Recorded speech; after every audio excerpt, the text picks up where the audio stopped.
Bom dia, pessoal! Hoje nós vamos falar sobre a ordem Rodentia, que inclui capivaras, cutias, pacas e ouriço cacheiro.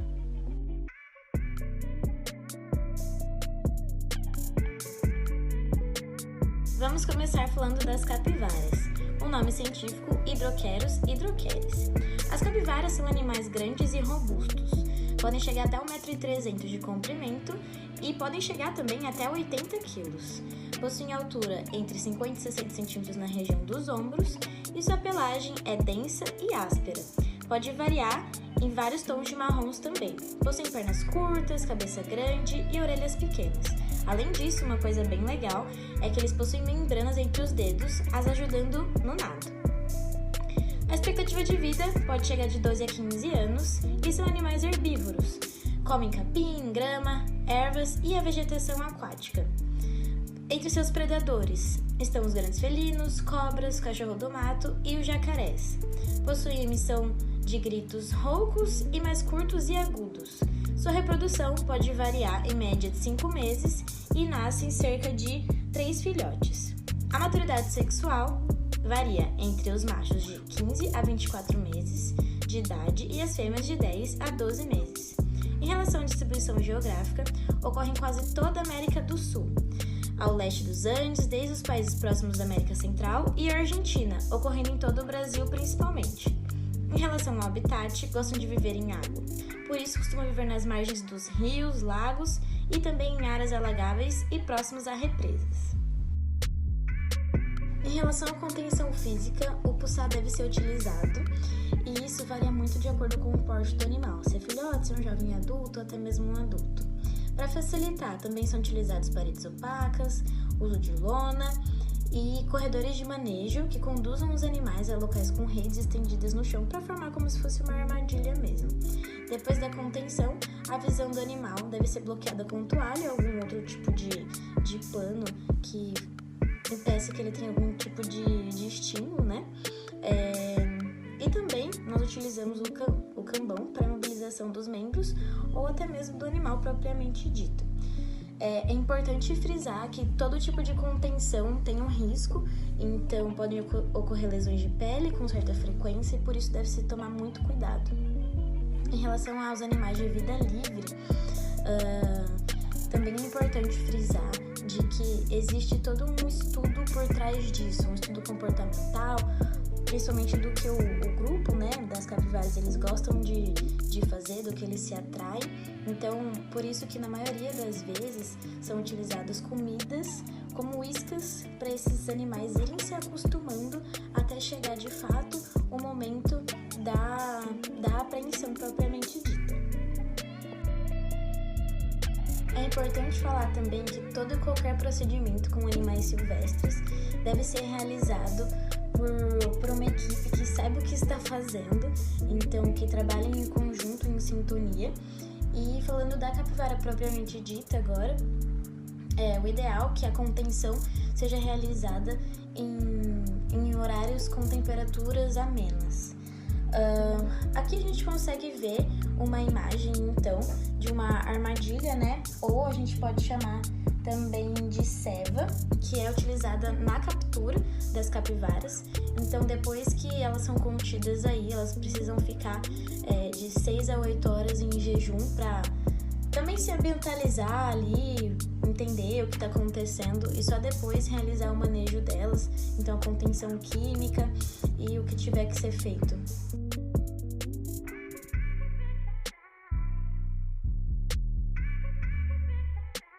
Trazendo alguns dados biológicos sobre as pacas, eles são animais que têm um tamanho de 32 a 60 cm de comprimento, com um peso que varia de 6 a 8 kg. A pelagem é densa e costuma ter uma coloração mais puxada para o marrom escuro, com manchas brancas espalhadas pelo corpo. Tem perna curta, corpo arredondado e uma cauda curta e grossa. A expectativa de vida é de aproximadamente 16 anos. A dieta é baseada em frutas, raízes, folhas e cascas de árvore. Como predadores, se tem os grandes felinos, como a onça parda e a onça pintada, além da jaguatirica e o cachorro vinagre. Eles são animais que têm um comportamento noturno, então eles passam a maior parte do seu dia em tocas e em buracos nas margens de rios e riachos. Falando um pouco sobre a reprodução da fêmea, o período de gestação dura aproximadamente de 110 a 120 dias e elas dão à luz entre 1 a 4 filhotes por ninhada. Eles se distribuem em áreas tropicais e subtropicais da América Central e do Sul e habitam florestas úmidas, florestas de galeria, áreas pantanosas e matas ciliares. Agora falando um pouco sobre a contenção física, devido ao fato deles serem animais noturnos, a melhor parte para se fazer a contenção física é durante o dia, já que eles vão estar em suas tocas ou buracos.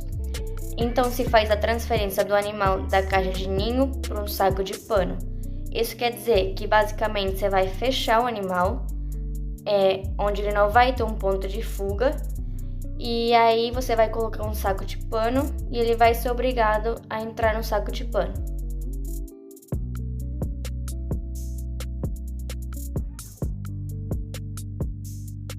Falando um pouco sobre os ouriços caixeiros, eles são animais relativamente pequenos que medem em torno de 50 centímetros, pesam mais ou menos 1 quilo, podendo variar um pouco para cima ou para baixo.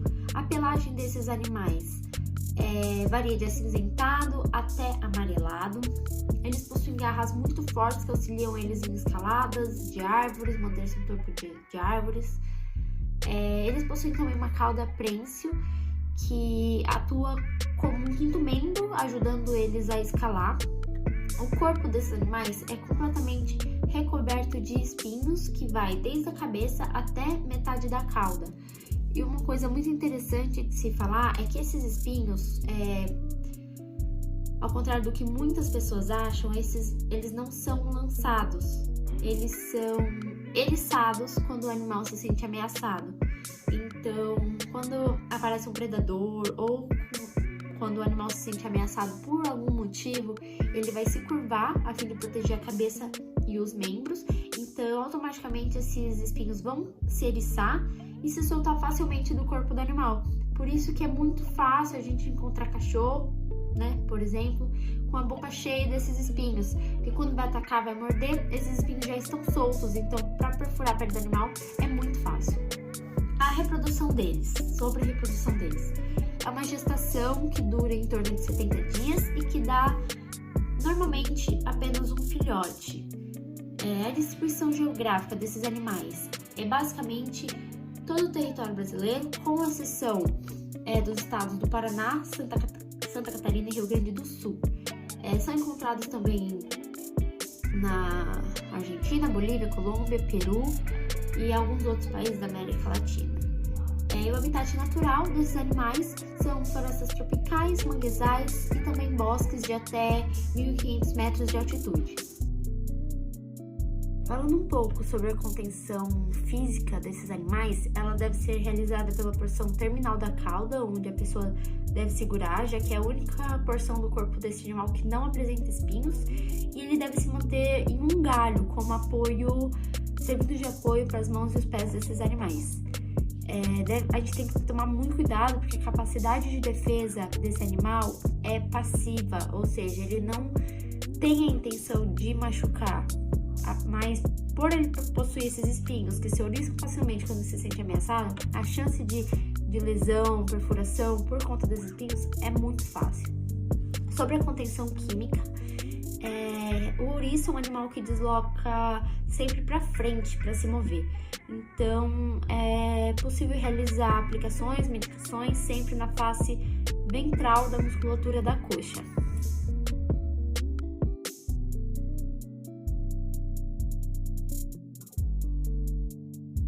Falando um pouco sobre as cutias agora, seu nome científico é Dasyprocta sp. São animais pequenos que podem medir entre 41 cm e meio e 62 cm. Sua cauda é curta, podendo ter entre 1 e 4 cm e podem pesar entre 1,5 kg e 8 kg. Os dentes da frente têm coloração alaranjada, seus olhos são relativamente pequenos, os seus membros anteriores são menores do que os membros posteriores, com garras bem fortes. Seus pelos são não espinhosos, que podem variar a coloração dorsal de acordo com a espécie, podendo ser oliváceo a grisalhar, amarelo alaranjado, laranja avermelhado, castanho escuro ou até preto. Sua dieta é herbívora e se alimenta principalmente de frutas, sementes, folhas, brotos, raízes e cascas de árvores. São animais diurnos e super sociáveis que vivem em bandos, constroem ninhos em árvores, fendas entre rochas ou em buracos no solo. São habilidosos para escalar, saltar e excelentes nadadoras. A sua gestação pode levar de 105 a 120 dias, podem nascer entre 2 e 3 animais, e esses filhotes ficam com os pais até o nascimento da próxima ninhada. Os filhotes já nascem com os olhos abertos, conseguem andar e permanecem em esconderijos por algum tempo, normalmente em buracos feitos por outros animais. Seus principais predadores são os grandes felinos, os cães selvagens, jacarés e as cobras. São animais que habitam florestas tropicais. Sua distribuição geográfica ocorre em todo o território brasileiro, porém com maior concentração na região centro-oeste, sul e sudeste do Brasil, assim como no oeste do Paraguai e noroeste da Argentina. A sua contenção pode ser facilitada se o animal estiver em um abrigo tipo manilha. A utilização do saco fundo de tecido de algodão fixado no arco metálico acoplado a um lado da manilha abrigo força a saída do animal pelo outro lado. Essa contenção no saco de pano, o animal permanece relativamente calmo, possibilitando a aferição de parâmetros e outras mensurações. Falando um pouco sobre a contenção química dos animais da ordem rodente, essa contenção ela é utilizada para protocolos de procedimentos rápidos e não invasivos, e ela é sempre priorizada caso não dê para fazer com o animal em contenção física. É usado normalmente tiletamina, zolazepam, morfina e azeperone.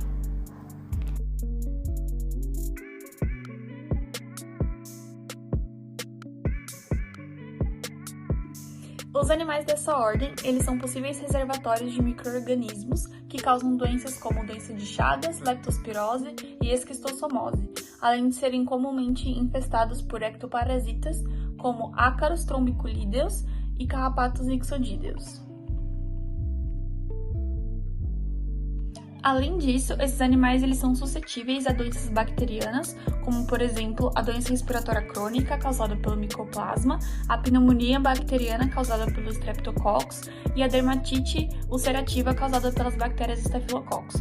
Eles também podem ser acometidos por doenças virais, como a febre aftosa, a hantavirose, a dermatose por estresse e palascornos. Esses animais, eles também podem ser suscetíveis a problemas dentários causados por traumatismos ou desgaste dentário insuficiente, e eles também podem sofrer outros diversos tipos de traumas, como atropelamentos, intoxicações e ataques por outros animais. Falando um pouco agora sobre os riscos, a ordem rodente ela não apresenta risco elevado de extinção quando comparado com outros grupos de mamíferos, porém as cutias ela correm risco de entrar para a lista de ameaça de extinção devido à perda de seu habitat natural e à caça ilegal. Até existem criadores de capivaras, cutias e pacas com o intuito de consumo da carne, porém esses devem ser legalizados e dentro das normas de higiene e inspeção de produtos de origem animal para que não haja transmissão de zoonose. A principal zoonose e de grande importância nesse grupo é a febre maculosa, a qual a capivara ela é um hospedeiro do carrapato estrela, a qual ele transmite a bactéria Rickettsia rickettsii e, portanto, todos os cuidados devem ser tomados quando em contato com áreas de acesso a capivaras, incluindo trajes fechados de cor clara e repelentes.